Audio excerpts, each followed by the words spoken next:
Hey everybody, this is Erica Mello, and welcome to the latest episode of Tough to Treat.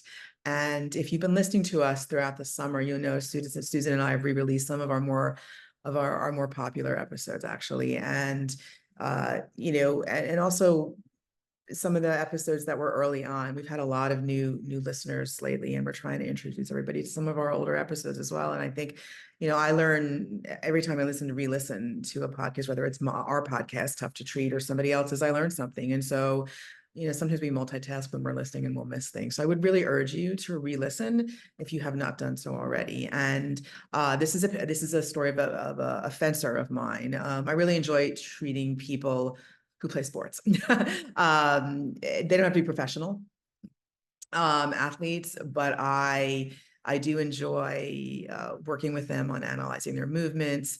And they don't have to be, as I said, professional, but this particular patient was a competitive fencer, young in high school here in New York City, but fairly competitive. And she had bilateral calf pain. What are we thinking, right? What are we thinking? So, you listen in as Susan and I really clinically reason and try to find the driver of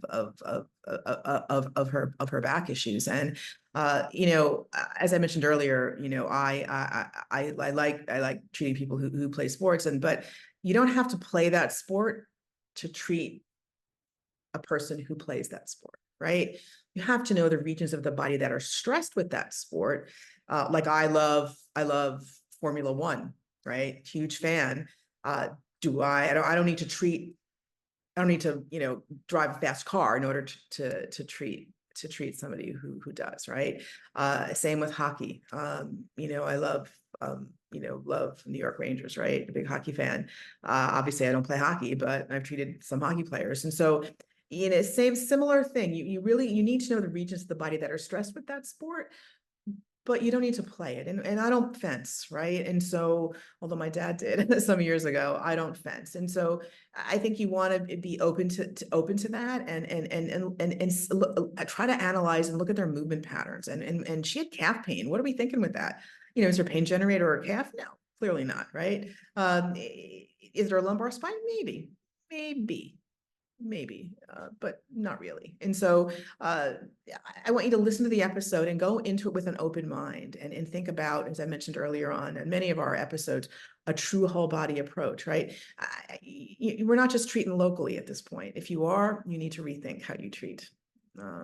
So especially with the persistent ones is what I'm referring to. Okay. I think we really need to think a little bit more out of the box. And we certainly did with this one. So I hope you all enjoy it, and I hope you're enjoying your summer. Bye.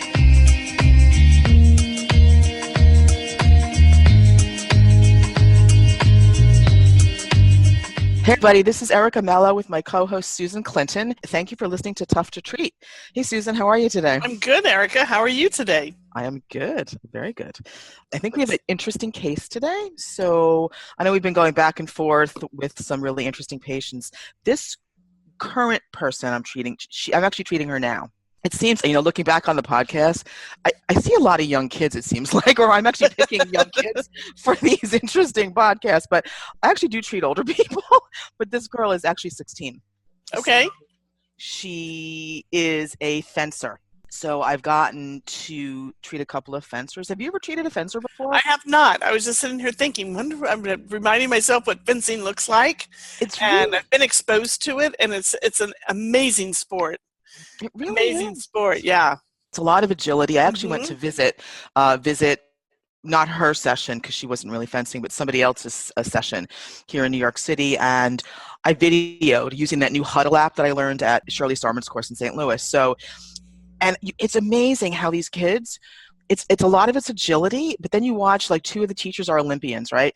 And you watch their footwork, and all of these young kids are getting a lot of foot problems. Because when they go back and forth, they're always coming up on their left leg, on their basically lifting their left heel up as they're lunging forward. The Olympians don't do that. They evert the Oh, foot, they fan the foot, and they're going back and forth. So it was quite interesting watching that because, that's a kind of a balance issue in so many ways. right? Looking at balance, looking at agility, and looking at the combination on a straight line movement. Mm-hmm. That's in trying to figure out how to handle your body weight moving over the foot on that straight Yep. line. Yep. Yep. Interesting. No, it's quite interesting. So this girl, she's 16, as I mentioned. She has bilateral calf pain. That's her gig. All right. She's got some numbness. Not really. It was not a major, thing in her presentation. An occasional leg buckling.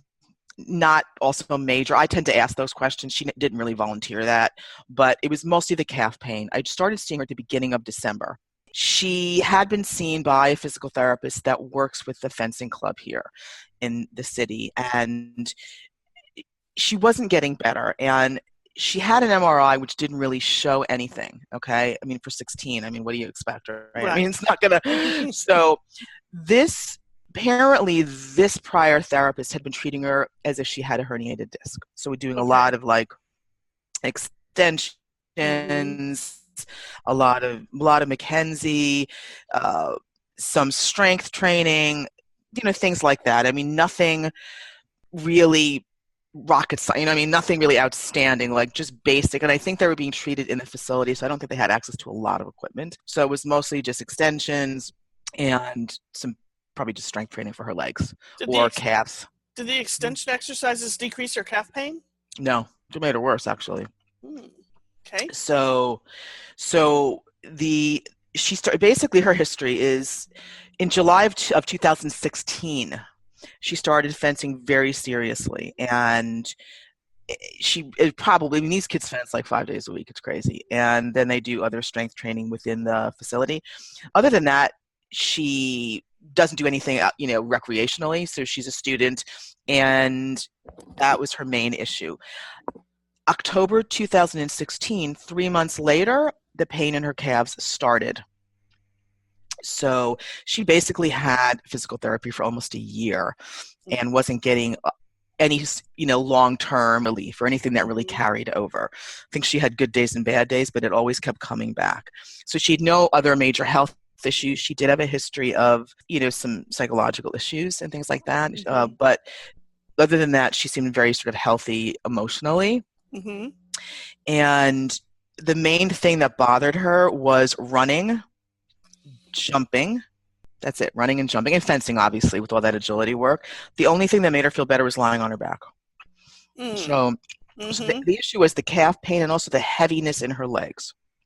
So I said, oh, okay, well, that's interesting. So I basically took a look at her, and she would get some occasional night pain, but I don't think that really was an issue. She'd been worked up and had the MRI, as I mentioned, which didn't find anything.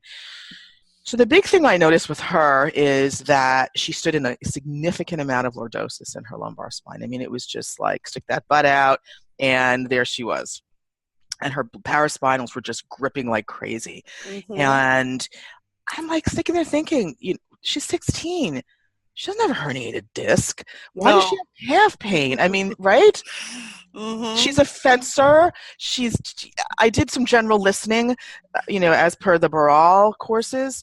And I just have to tell you, I'm biting my fingers to keep quiet because okay, well, I'll let you, too. No, go ahead. I'll let you talk. This is fascinating. So I did a general listening, and it went right to her head, like it was almost going down her dural tube.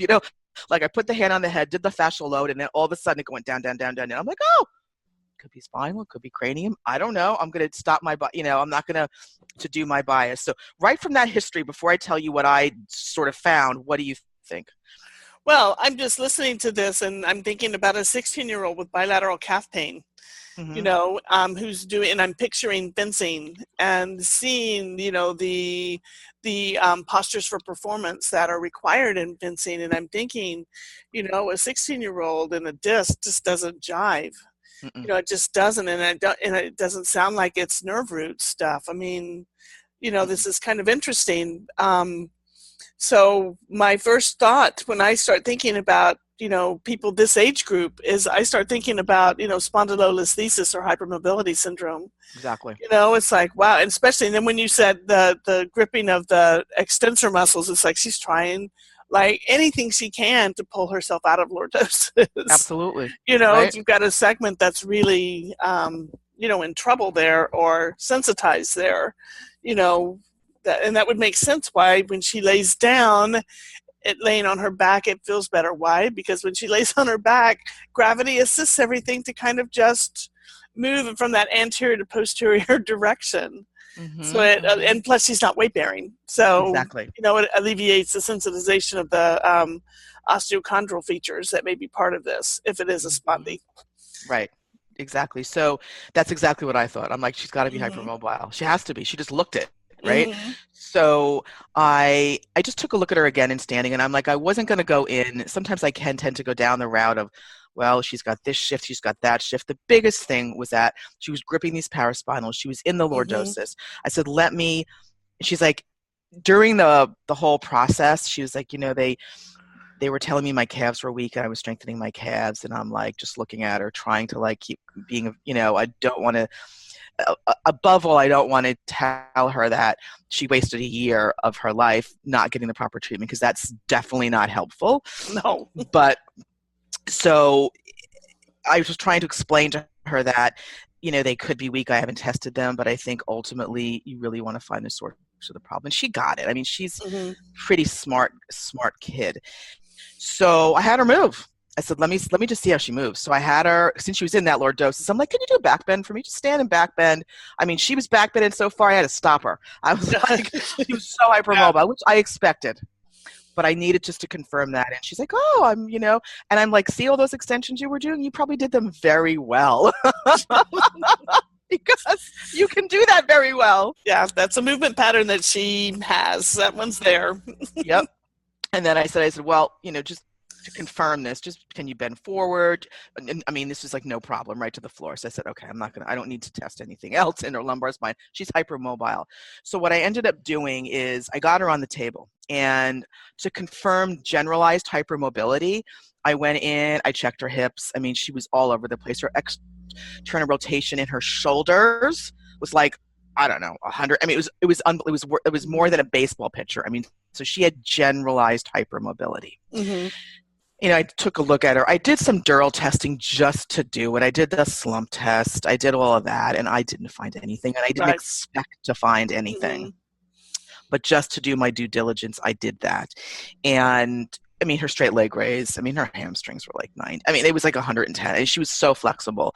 So then I turned her over, and I did sort of a classic Maitland, because I wanted to see what her accessory joint mobility felt like. If she truly was really joint, she was hypermobile. So I basically did some, you know, the PAVMs, passive accessory vertebral mobility testing, and I went through her whole spine. She was, I mean, I could have bounced a ball off her back. She was so flexible. I mean, she had a lot of mobility in her lumbar spine and a lot in her thorax. So I said to her, I said, let me have you stand up again. So I don't know what else you would have done. I just did that because I kind of funny feeling. I knew it was hypermobility issue. So what I can tell you what I did. You go ahead. Were her hamstrings?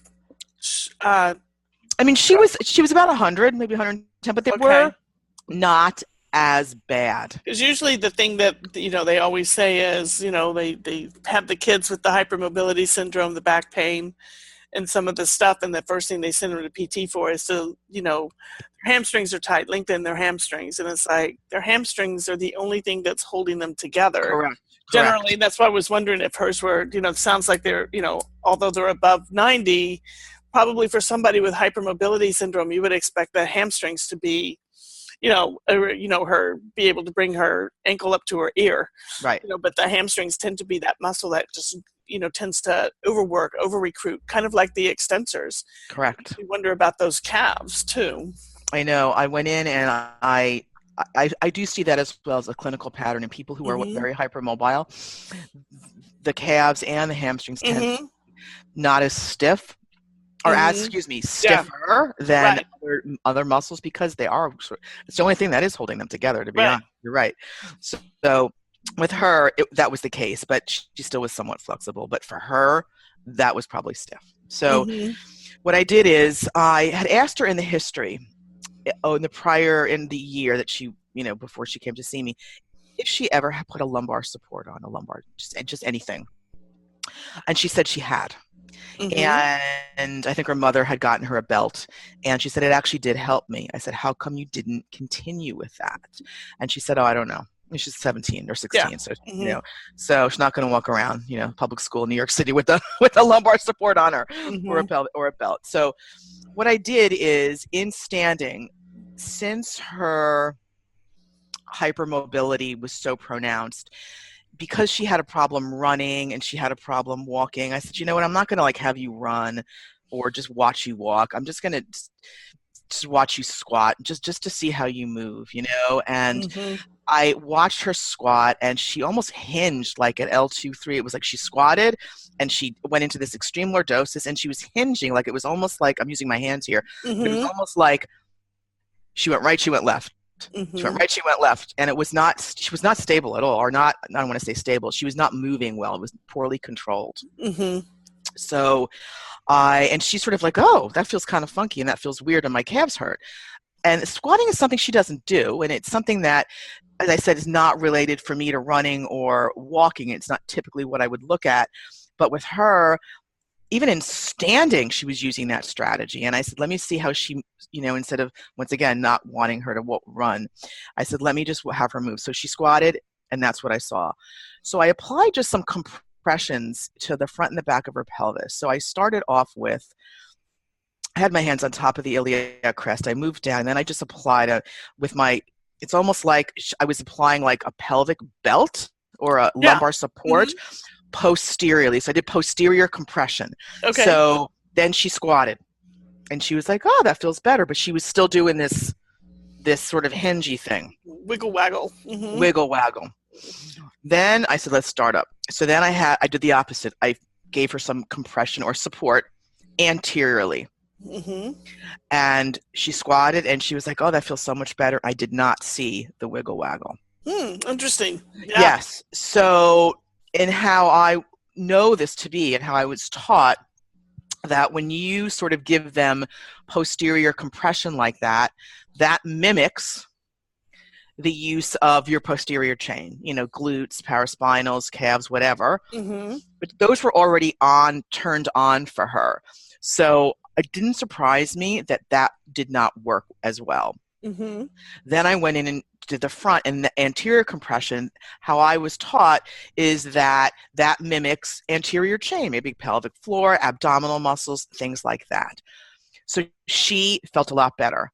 So what I did, because I didn't have time to do like a full treatment, her history was so long, I ended up taping her. And I taped her into anterior compression. So I used the Hypafix and the Leukotape. I just take the Hypafix and put it around the iliac crest and on both sides. If anybody has a question about that, I can pop a photo up, and show you how I did that. And then I just have a Leukotape, and then I just sort of basically compressed her that way. So she basically had two pieces of Hypafix on one side, on the right side, one side of the Hypafix, other side Hypafix, and then Leukotape on top. Almost like she was putting a belt on, but it wasn't really coming around from her back. Yeah, very interesting. Does that make sense? Yeah, it does. Speaking about posterior chain, anterior chain activation, a lot of what you see was kind of a clinical pattern. When they're really overgripping their extensors, means that, take it for however way you want it, but probably the abdominal wall is not, it's getting inhibited a bit, and so for whatever reason, with a hypermobile person or a person who has a lot of joint mobility, they're on that really Gumby scale end of things. You do see some under recruitment of muscles and over recruitment of muscles. And yes. I love the way that you came around in front and did some inward compression at the iliac crest. And, when you think about, the anterior chain and the posterior chain, what I love about coming into the anterior part of the iliac crest, or the front part of that, with that bit of compression or that bit of input, which is exactly what that tape was. You just took the tape and said, just get in here and give some sensory input, like my hands would be, you know, Right. to see if it would carry over well. And I really think the other piece that really gets that we forget about is that the glute max is an external rotator, but it also works with the glute med. And when you come in on that side, you know, those side walls, and compress anteriorly, it's almost like you're firing up or charging or saying to the glute med, hey guys, let's work. And then the glute max is like, I'm here too. We can all work together. And, you know, definitely that whole anterior chain is a piece of it, you know, because if you stand backward, you're going to have, I think Shirley Sarman explains it best, a spring that's getting sprung in the front, Right. you know, so the Yep. abdominal wall, although it's probably very strong and it's got good turgor to it, you know, the spring is getting sprung because it's continually put into a lengthened position. So it's developing Correct. all the sarcomeres in, you know, whatever, I always forget if it's parallel, you know, along the lengthening of Yes. what's happening. So it gets to the point where it's not going to recruit well. Yep. You know, if you put her in a flex position, she probably would have difficulty rolling like a ball because you are asking those sarcomeres that are already lengthened to like have to shorten and work. And, you know, so this is very fascinating starting from the beginning like that and seeing where she is, you know, and how can you make a change with where she is right now standing in front of you on the clinic. And I love that because going home and doing sit-ups, you know, okay, well, you have a weak abdominal wall. Well, I don't think it's weak. I just think it's long. You know, Exactly. So how do we get her, you know, how do we start the recruitment process in something she's going to do every day? I love that you started her in standing. I just love it. Yeah, no, it was very interesting because she does have strong abdominals. And she's like, oh, they always tell me I have strong abdominals. I said, but you're not really using them appropriately. And I'm trying to explain to her in her term that I said, you know, your strategy right now is to hang on to those paraspinals in your back. And that is why you did not get better prior, because you were just reinforcing a very poor movement pattern, okay, that you can easily take. You can easily go into extension. So, and that lengthens the front of your abdomen. So I think she got that. And I would agree with you that I think a lot of people who, you know, they tend to do all these deep abdominals and things like that. And they may be very strong, but they're either, number one, not using them appropriately, or they're just overworking them with the wrong task. I mean, I said to her, I said, you don't need to have your paraspinals turned on waiting at the line at the post office. You know, you really don't, okay? Right. And so what I did was I wanted to just give her something because she had just been so desperate. I think her mother was there as well. So anyway, so that's what I did the first visit. And I was thinking maybe of doing some Pilates things with her because we have some equipment in the office, and she actually lives in a really nice building here in New York that has a huge gym and Pilates equipment in the gym in the building. Wow. So I was like, where do you live? Because that's fabulous. I want to move there. Yeah. I know, right? So that was the first visit. So I didn't give her, I said, she's like, should I use my lumbar support? I said, if you want. I said, if it helped you, absolutely, you know. So she came back, like, I'm just looking at my notes here. She came back, I think, a week later.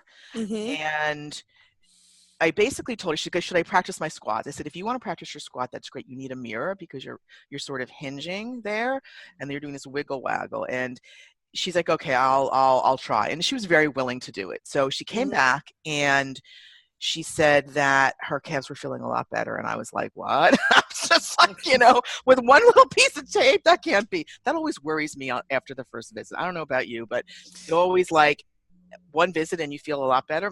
I don't know, you know?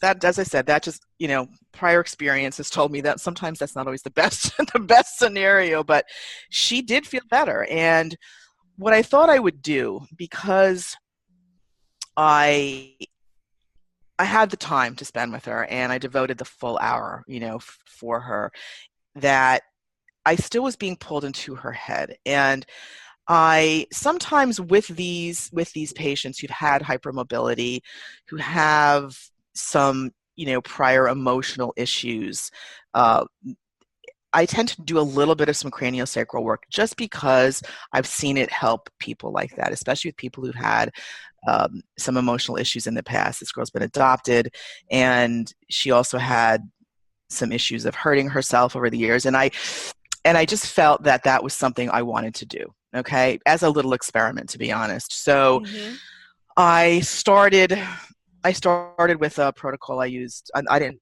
did not go through the whole up ledger craniosacral protocol. I ended up taking some craniosacral work with a woman by the name of Doreen Killens. I don't know if you know her. She's up in Montreal, and I've taken a couple courses with her. So that's what I did in like for 15 minutes in the second session.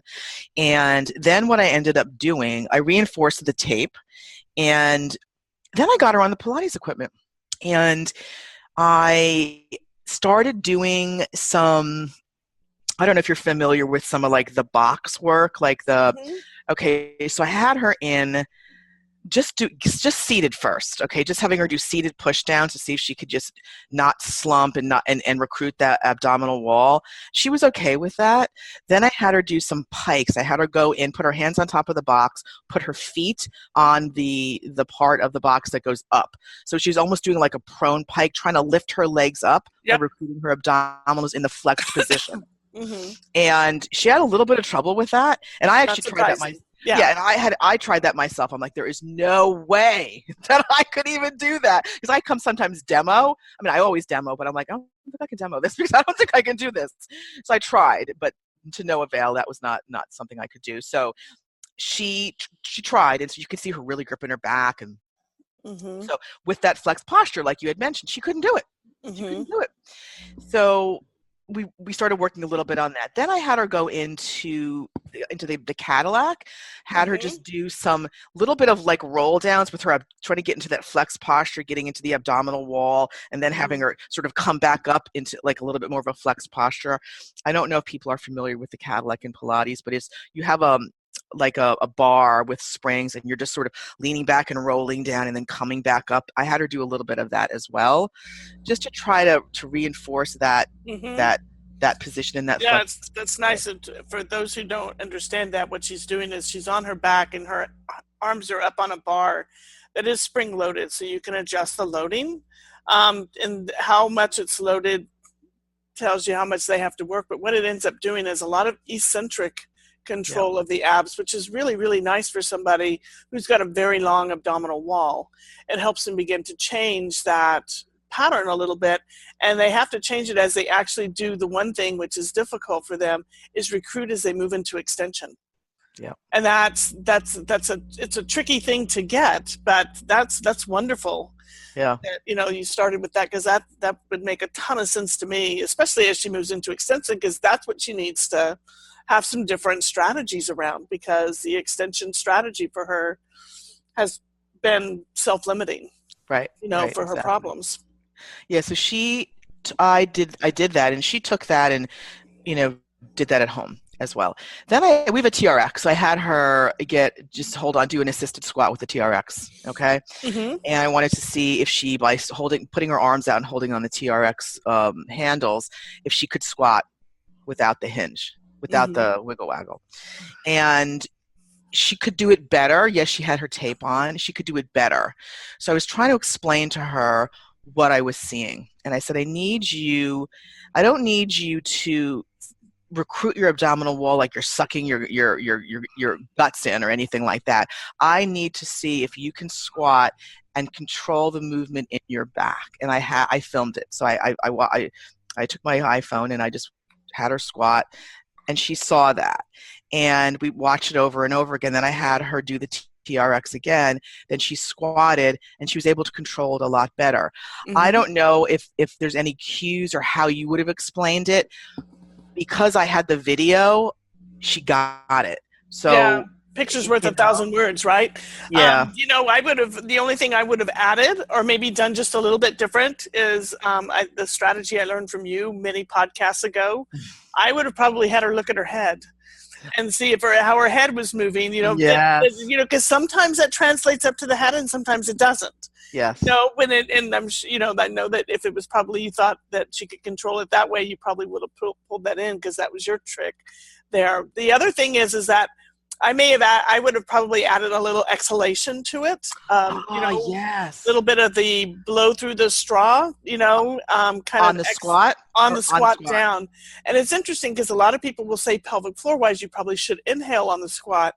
But if they're having trouble recruiting and controlling all the way down, that gentle exhale can kind of help automate that whole internal stuff, a little bit of pelvic floor, a little bit of ab, a Love little it. less gripping of the back, and make sure that they're just not cutting off and overusing their diaphragm. And the only reason I would bring that up is because if she's hanging around and moving a lot around L1, L2, that's where the diaphragm attaches in. And so it may be an over-recruitment process of the diaphragm to do some, some locking or moving on these things. And interesting fencers, because they wear masks, and it'd be like, wow, I need a camera inside their mask now if I ever look at one, because I want to make sure they're not holding their breath. Because they're balancing and working and trying for that precision and target practice and, the whole thing. And I'm wondering if she had a little breath holding piece that was going on, but I would have just added a little all I would have done was add, a little bit more of a controlled exhale. I like that. I'm actually, something that you could do with the Pilates, with any of the stuff, is that kind of like breath out. Yeah, that's a great idea. Exertion part, just to see if that, might be a cue that would help her automate, but it would certainly make sure that that diaphragm wasn't overworking like a postural control muscle. Oh, I love it. That's great. So I will look at that. I'm actually seeing her soon, so I will look at that. Yeah, it'd be exciting to hear. Yeah, I love that. I sometimes forget the breath work, and because I'm so fixated, you get so caught. You're like, oh, it's in our spinals, and she's squatting, and then she's sitting. But that's great, because she definitely, I mean, her abdominals, once again, are not bad, but when she has to recruit them in different postures, they're not that great. And with fencing, you need to be able to move in and out of postures very quickly. And if you're stuck in one, it's going to make your transitions that much harder. Exactly. So that's what I did on the second visit, and I sent her home again with tape on, and she came in third visit. I'm going to sort of go along here. She said she was getting a lot better. She had one bad day, I think, and I don't know why, but I think she said she was sick. I'm not sure. She just said she felt a lot better. Her calf pain was improving. I did similar things to the prior visit. But then I also had her get back on the Cadillac, and they're called candlesticks on the Cadillac, where you're lying down, you're gripping the bars behind you. It's almost like you're doing a reverse crunch. Your legs are up in front of you. So I flexed her from below, lying on her back, she got a double straight leg raise. She's pushing up on a bar, pushing up. It's almost like a reverse crunch push-up, right? So supine, hands gripping the bars, straight, both legs straight up, and then pushing on a bar hanging over, just pushing up like that. And she did that, and I gave her some resistance with the springs and things like that. Still almost in that little bit of a flex posture, but not as much as the pike on the box. Yeah. And we ended up doing a lot of that. Just very similar. I progressed her squat. I had her get on like a foam pad with the TRX just to see if she could stabilize on a little bit more of an unstable surface on the foam pad versus standing on the carpet. I still did the craniosacral work just because I did. I wanted to do that. I sometimes I don't think that, is there a clinical reasoning why I did that? No, it's clinical expertise. It's something that I've seen help in kids who have these issues, and it certainly wasn't making her worse. If anything, it may have been helping. I'd like to just jump in on that, because I know there's a lot of people who run up and down the aisles, screaming about techniques and styles and things like that.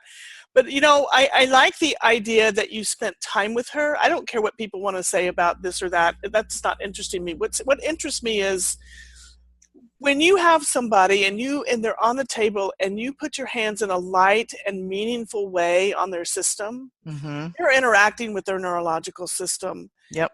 And I think more than anything, when you have somebody who's got a history like this young lady who's had, she's had a history of just a lot of different things in her life. And one of them that, of hurting herself is not, that's a sympathetic overdrive. There's a component to that. And, this whole pain piece, maybe there's a thing about her pain that she needs to hold on to. Like you said, you were a little worried, like, woo, her pain went away that fast. Wow. And it's not so much to be worried, but it becomes what is a yellow flag, psychosocial overlay, perhaps. Yep. That, you certainly don't want to transfer dependence, from what was happening there to now to me. I'm the only one who can fix you. That's not it. But what you were doing was just giving her enough input to her system. You empowered her to feel better, but then you reinforced it by, you really deserve to lay down and be quiet and just feel this input and just know that you're safe. And I think a lot of times, by doing that, and the breath work helps with that too, Yeah. is that just begins to give people, it turns their sympathetic system down a little bit. It's just like taking the switch and just clicking it off a little bit and allowing the other systems, now that sympathetic goes down a bit, then your vagal and some of the other systems can come up. And it changes recruitment patterns. We know this all the time in pelvic floor, over recruitment, pelvic pain. People laugh at me all the time, but I'm up at the neck. Yep. It's like because they're over recruiting their occipital muscles and all those muscles between, the occiput and C2, all the suboccipital muscles. And I just want to get those muscles to learn to lengthen. Right. You don't need to be clamped down in overdrive all the time. And I love that you did that, because that's a piece that probably nobody ever really did with her, was just to, you have the power to be quiet and to be safe. Right. And to work in a different way than you've ever worked before. And I think that's wonderful. Oh, thank you. And for her, I just, people, I think clinical expertise is very important. And I think that, we don't need to point to a bazillion research studies, although I love research, but I think it's the clinical expertise is important. And I think that people underestimate a lot of that. And if you see a pattern, pattern recognition, that's something I tend to go with. And especially with her, it sounds crazy, but I just felt like I needed to do that with her and just get my hands in there and just turn the lights down in the room and just have a nice conversation with her. And I continue to do that. I continue to do that with her to this day. So, and it's not a big deal. Doesn't really take much time for me at this point. So I think her nervous system just needs to calm down a bit. Comes in and she's great. I mean, you look at all she's been through, and in her, even prior to the calf pain, with her familial history and such, I think that these kids need to, just need to have a little novel input, as you said, into their nervous system. I think it's great. Yeah. I also kind of find it interesting that who chose fencing? I don't know. It's funny because it's a great idea. I have to ask her that. Yeah. I don't know. Because it's fencing is, it's a traditional way of battle, where I love that. She didn't choose dance, she chose, it'd be interesting to see who chose that, but she's obviously embraced it. I know. Absolutely. But you think about a little bit of her history, and then you think about fencing as her choice. It's kind of like, ooh. I never thought of that. That's a great idea. I will ask her. I will definitely ask her. It'd just be, I wouldn't counsel her out of it. I would just kind of be like, Yeah. She really likes it. I mean, she is. And exploring some other ways. I love the idea that she's got a plot, some exercise equipment in her building, and you're giving her some new ways to move, which, again, like anything, especially when it comes to kids, and 16-year-old, I'm sorry, is still a kid. She's not a, 28-year-old woman. She's a 16-year-old teenager. That pattern, getting in that pattern and fencing, although there's stuff that has to go, it's predominantly a sagittal plane pattern. And, giving her the ability to move out of that sagittal plane and train in other ways is going to be huge. We all know that cross-training is, what she needs. And it's great because some of the things that you're getting her to do is recruiting in that same plane for her sport, but you're also, by squatting and giving her some different things to do, you're starting to take her out of it. It'll be interesting to see how she had, because I know you're going to be doing rotation soon. That's funny. I know you. Yeah, I just know you. And it's going to be interesting to see how she can cope with it. How does that feel and work, with her system? Because she'll, I know that you're going to be taking her into a lot more transverse plane motions as you move forward with her. So that's exactly what I did. So I am just looking at the notes here. I'm going to combine a few visits. I progressed everything on the Pilates equipment, and then I had her just start with, we have a sports cord, like a huge, cord. I ended up having her to just do some forward walks, really pulling hard as she was trying to walk down the track, to sort of get in that flex posture and really recruit the anterior chain. I had her do that. She had some difficulty, literally. I had 3 cords around her. I had a cord around her, under her chest, in her midriff, and then on her leg. So it was almost like a three chords. And I was, because I wanted her to see if she could recruit the whole, not just the abdominals. So I had that, and she had a hard time. So I took one off. I took one off. I forgot which one I took off, but I didn't write it down. But then I had her forward bend and walk again, and she did it a lot better. So I started doing that. And then I started her doing a little bit of, I didn't want her to do a full lunge because I was trying to progress that forward motion with that one leg that she does in fencing. So I had her do a little bit of a mini lunge with rotation, but I made her hold a weight in her hand. So what I had her do was, I said, you need something in front of your body to cause your nervous system to say, oh, I need to recruit anterior chain a bit. I need to recruit abdominals. So I tried 15 pounds, which was too hard for her. Normally I wouldn't start that high, but I've had her put 10 pounds short lever, holding it close to her. Okay. Then she did a teeny mini lunge with the right leg. I said, just rotate to the right, then step back, do with the left. And after 5, I mean, she wasn't getting any calf pain or anything. She's like, this is really hard. I said, well, now hold it out, hold the weight out in a longer lever position, to sort of recruit more. And she thought it was really quite hard for her to do. So I don't know what your thoughts are on that. I put the weight in there just to give her brain something to say, oh, I got to do something. Do you know what I mean? Yeah. No, I do. And it's always interesting because you're working with novel movements with her, so you don't know how much is going to be too challenging for her system and how much isn't. I think it's okay to make mistakes like that because you see that, okay, she's having difficulty handling this type of position and movement with this weight. And that just shows you that, okay, we just need to scale it. The movement is learned from trial and error. And error detection and error control, that's motor control. Go back to your Shumway cookbooks and, and read. I mean, that was their big paradigm shift from, neurodevelopmental technique, was that error control and, error detection and error control through the cerebellum is how we learn to move. And you're giving her new skills, so she's not going to be great at them, and it's not that she doesn't have the strength to do it. She doesn't have the, it's the coordination motor control that she's developing. And sometimes with people like that, you need to throw a little bit more at them, see how they handle it, and then back off and change.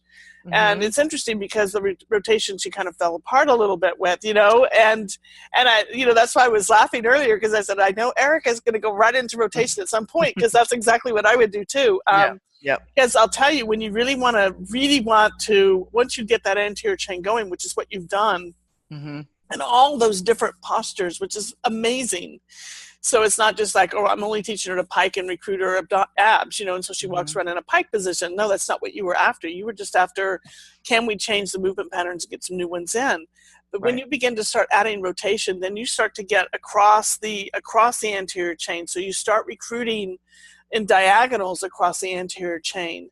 And I think that's important, because I think we forget that once you put the weight in there and you had her do a mini lunge and rotate, you're requiring the obliques to fire in different directions and in different ways. And that was new. It was new for her, but it's great, because now I want to back up just a little bit. The Olympians who don't go on their toes, but manage this rotation. So what the Olympians are doing is they've put rotation into their program.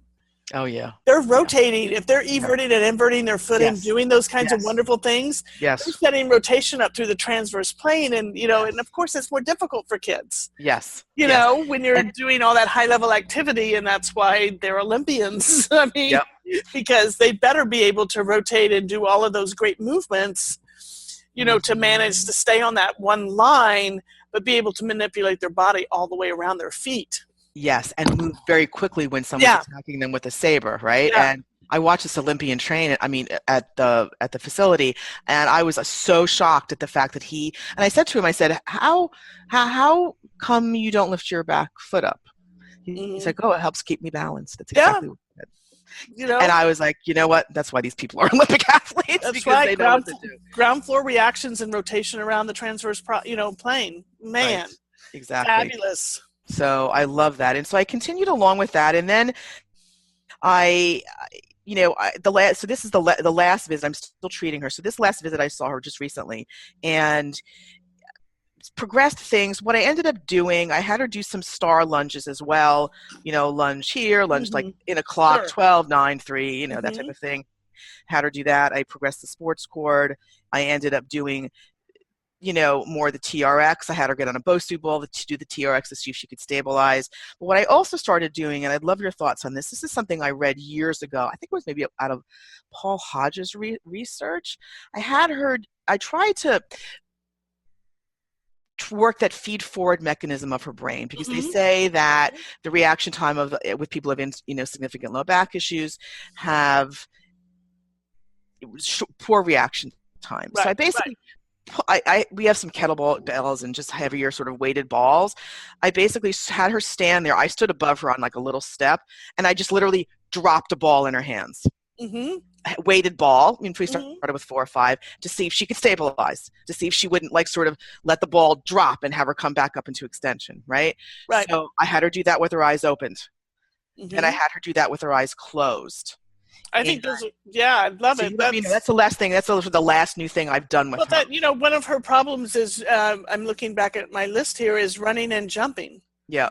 And so what you're doing is you're training the system to be automatic so it can handle those quick movements. Right. I think that's great, because that's you're requiring the system to do something quickly. Yep. And so rather than having her jump, which brought her symptoms on, figure out another way to, and a lot of people will say, okay, if they can handle it from above, what about if I come straight at them? What if about I come to the side? Then you're starting to add rotation in. And then it's kind of like, well, can we do it while we're walking? Now can we just like run a little bit and see what happens? Yeah. But you're basically training that system to cope with itself under quick movements, which it had lost the ability to do if she was having trouble with running and jumping. Right. And so it was more just try to train that automatic process. So that's where I ended up with her. What I think my impression is that a lot of these kids or general people with hypermobility tend to do better when you add some resistance to their movements, okay? Because it gives that brain, I need to fire something. And that's why I progressed to the weights, the heavy weights with her. And I feel now that I need to sort of get her, my last note I wrote, to work more fencing patterns in. And that's sort of where I'm at. I don't know if you have any other suggestions or where you would go, but that's where I'm at with her now. She's doing a lot better, but she needs to go back to fencing. So she definitely needs to. That's why I said find out where fencing came from. Yeah. Because there's always that issue: is this something that she feels like she's supposed to do, or is this something that she feels like she really wants to do? Right. There's always that little piece, and that kind of helps them wrap their head around how they approach return to sport a little bit. It's like if she can figure out that she wants to do this, she's more likely to be successful as you begin to work those things in, which is really good. The rotation is the only other thing, and I know you're already going there, so it'd be kind of cool to figure out if you can help her keep her back foot down. I know. And, pick up a little of those tricks and tips. But it'd be kind of fun to maybe even just, have a conversation with their coach. You know what? It's interesting. Her coach is no longer there. Ah. Yes, he does not work there anymore. So she's not sure if she wants to stay in that same fencing club or not. So, okay. But yes, whatever coach she gets, I would definitely do that.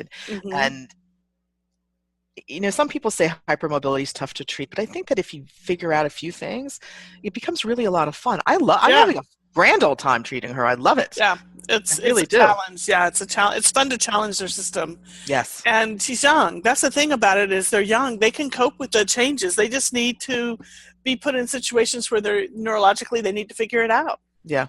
Yeah. And not do the same thing over and over and over and over and over again. Yeah. Which is really nice. Yeah, and she's very sort of like when I'm doing exercises with her, after I tape her and we get out of the room, She's like, how many reps, how many sets. She's very sort of organized in her brain that way. And Mhm. I'm like, never count. I'm just Right. the worst thing. I have 3 sets of 10, whatever. Just do a few. Do it till you get sloppy. Exactly. You know, And that's when what you I get say. sloppy, stop, because then you're not coping with it well. Change and do something else. Then come back and do it again. I know. I agree. Yeah. But she's Yeah. like, should I do 10? I'm like, okay, 10's the magic number for today. You do 10. You know, it doesn't make a Mhm. difference to me. But so I think in her brain, she needs a little structure in that regard, Mhm. because I think that's how she learns. So that's where I'm at. And so I'll report back. It's, you know, in later podcasts, I think she's will return to fencing fairly soon. Yeah. I'm Yeah. really That's thrilled for her. And it irritates me that she wasted a year about treating for a disc. And it just, I don't know, get on my soapbox, but I just feel that this poor girl loves fencing, and she just did not fence for a year, or fenced in pain, basically. yeah. Well, At 16, imagine how that's going to bode well when she's like 26. say what you want about the treatment-based classification of low back pain, Mm-hmm. but it's there for a reason. She shouldn't have been. And in my opinion, my humble opinion, just listening to the little bit that I've listened to today, I would not have chosen an extension-based program for her. Right. For many reasons, because she actually fits more into the category where she's going to do better with what they call stabilization. I think they've changed it now, finally. Yeah. The guys out of PIT to motor control or Right.